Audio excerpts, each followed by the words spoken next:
notendur sem eru með Windows 10 vélar geta sótt ýmsan hugbúnað og sett hann upp á sína vél. Það er íkon á skjáborðinu sem heitir Sækja hugbúnað. Með því að tvísmella á það opnast Software Center.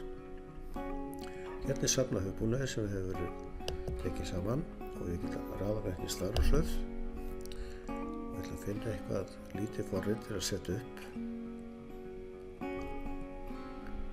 Ég fer hérna niður á gamla reiknivélin sem kom ekki inn á Windows 10. Hún er hér í boði. Ég vel hann og ít á install. Það kemur upp tilkynning þegar að hugbúnaði uppsetningi fer af stað og það kemur tilkynning líka í lokin þegar þessu er búið. Við finnum þennan hugbúnað undir öll forrit. Það kemur hérna upplýstin. Þetta er að finna undir Windows aukalutir.